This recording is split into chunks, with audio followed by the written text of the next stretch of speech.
So is rally a form of off-road? Yes, definitely, it is. The vehicles are it. The terrain is a little bit different, but rally does race off road.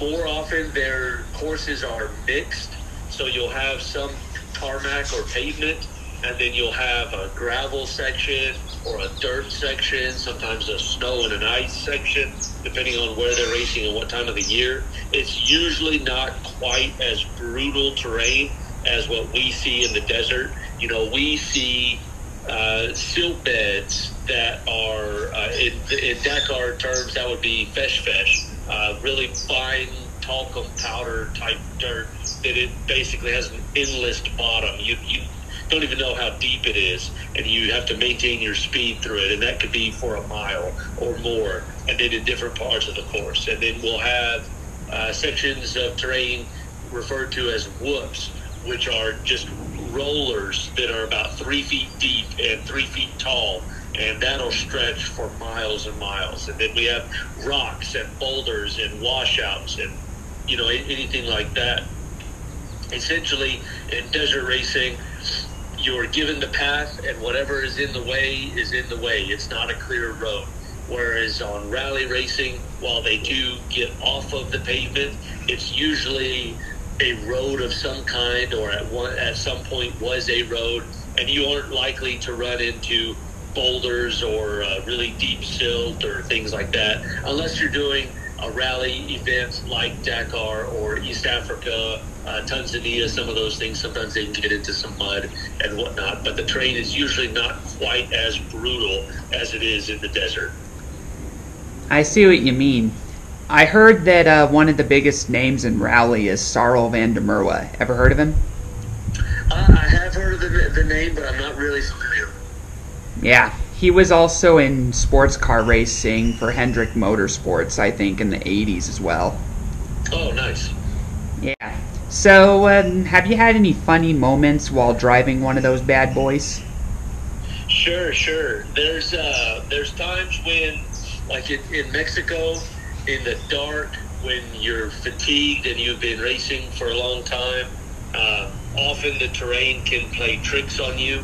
There are some areas in Baja that are just a pure forest of saguaro cactus, the human appearing cactuses that most people relate to the desert.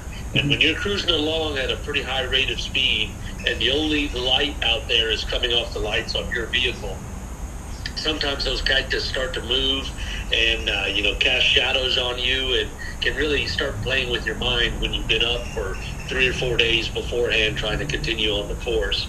Another time, it wasn't quite funny, but looking back at it, it was a very interesting experience. In 2017, when we were racing in Baja, Mexico, I lost the power steering and power brakes on my truck, and I still had 2 days remaining of the race, and I had to drive with no power steering and no power brakes.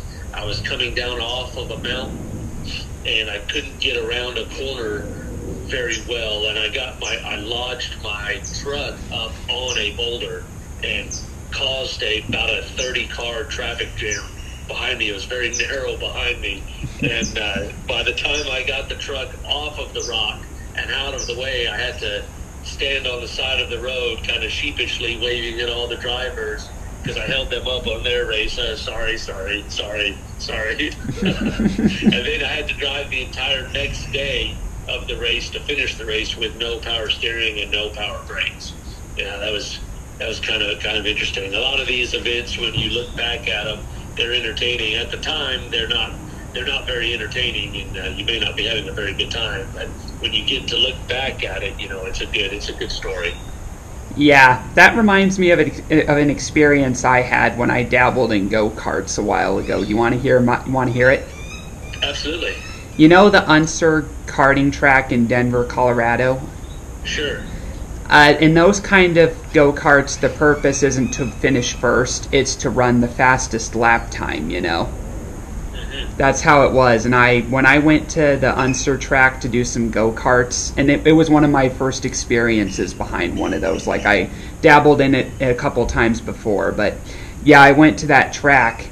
I was used to, however, only 15, 20 miles per hour on go-karts, but these ones went up to 40 to 50 miles per hour, and so I went to the track and did a lesson with all the fellow competitors, learned a lesson on how to control them, and then the race went, and then we got into our go-karts, and when the race went under pace laps, under caution, I stabbed the gas pedal, and just thrusted forward uncontrollably, passing everyone under the caution flag.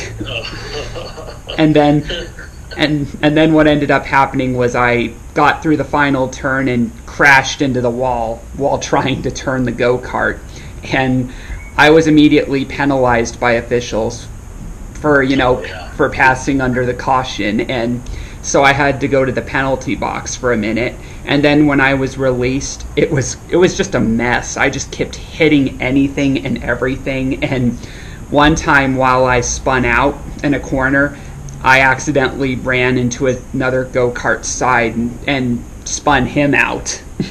Oh, shoot. Yeah.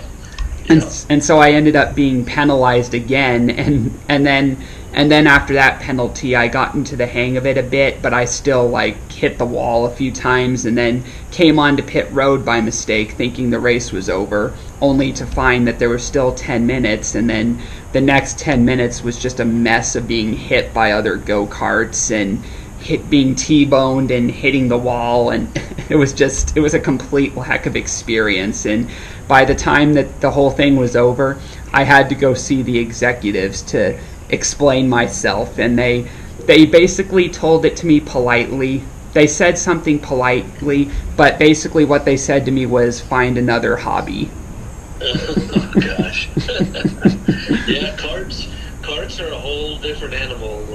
My girlfriend in Taiwan races karts and has a karting academy, and I went over there to visit a few months back, and it was my first experience in a high performance kart like that, a Rotax powered kart, and it's a really useful tool to learn and understand car control, because they require your full attention, that's for sure.